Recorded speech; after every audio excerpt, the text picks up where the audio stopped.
Intervention de la CEDEAO au Niger, tout cela est-il bien légal? La communauté régionale a annoncé, le jeudi 10 août, retenir l'option militaire pour garantir le retour à l'ordre constitutionnel à Niamey. Une telle opération serait-elle légale? Décryptage. La menace sera-t-elle mise à exécution?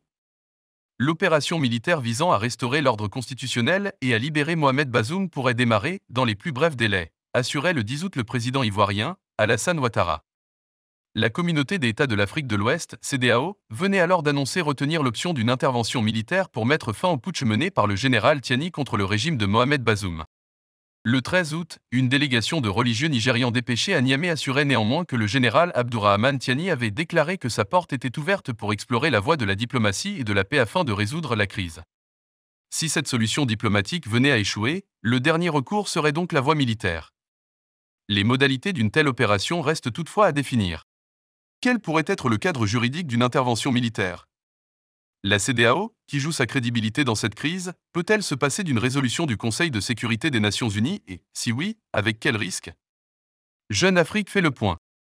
La lettre ouverte de Bazoum. La lettre ouverte de Mohamed Bazoum peut-elle servir de base juridique?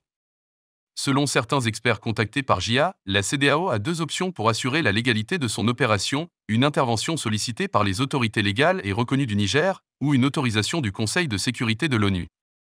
Aujourd'hui, en dépit du soutien moral et politique important dont dispose Mohamed Bazoum, les autorités nigériennes n'ont plus un contrôle effectif sur le territoire, analyse un chercheur ouest-africain qui a requis l'anonymat. Certains pourraient être tentés d'utiliser la lettre ouverte de Bazoum comme une justification, mais cela ne constituerait pas une base solide. Le président nigérien avait publié le 3 août une lettre ouverte dans le quotidien états-unien The Washington Post, dans laquelle il alerte sur les conséquences désastreuses que pourrait avoir le putsch pour la sous-région. Je demande à l'administration américaine et à l'ensemble de la communauté internationale d'aider à restaurer l'ordre constitutionnel, a-t-il également écrit. Pour que ce texte puisse servir de base légale à une intervention, il faudrait déjà être sûr que Bazoum ait écrit ce courrier et l'authentifier, ajoute notre chercheur. Il manque aussi dans cette lettre les précisions sur la durée et l'objectif d'une opération militaire. Une déclaration politique n'a rien à voir avec une disposition légale, tranche Alan Ngari, directeur du plaidoyer pour la région Afrique de l'Organisation des droits humains Human Rights Watch. L'article 53 de la Charte des Nations Unies est très clair et force les autorités de la CEDEAO à obtenir l'aval du Conseil de sécurité, ajoute-t-il. Aucune action coercitive ne sera entreprise par des organismes régionaux sans l'autorisation du Conseil de sécurité, précise l'article 53 de cette charte. Validation obligatoire de l'ONU?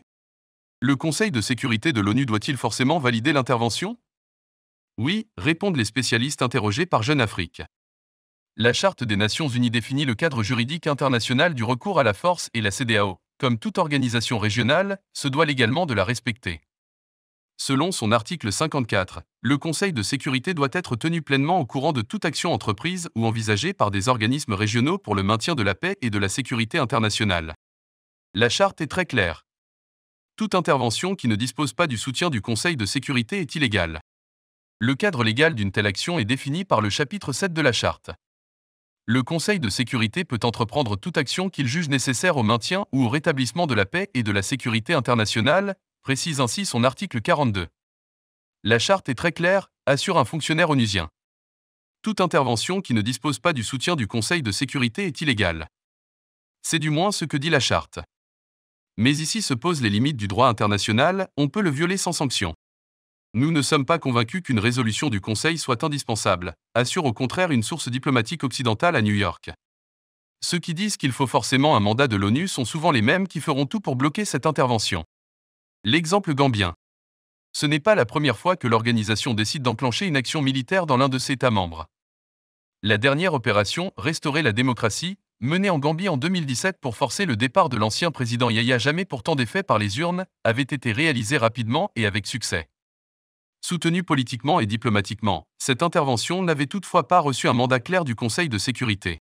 La résolution 2337 du Conseil de sécurité indiquait notamment que le Conseil exprimait son soutien sans réserve à la CEDEAO dans l'engagement qu'elle avait pris de garantir, en privilégiant les moyens politiques, le respect de la volonté du peuple gambien.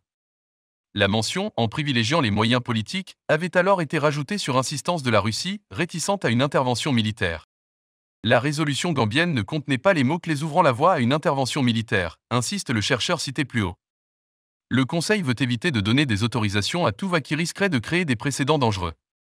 Dans le cas nigérien, les rédacteurs de l'éventuel futur projet de résolution sur le Niger pourraient une nouvelle fois choisir de construire un texte hybride, laissant la place à l'interprétation. Blanc-seing de l'ONU. Le Conseil de sécurité pourrait-il valider cette intervention?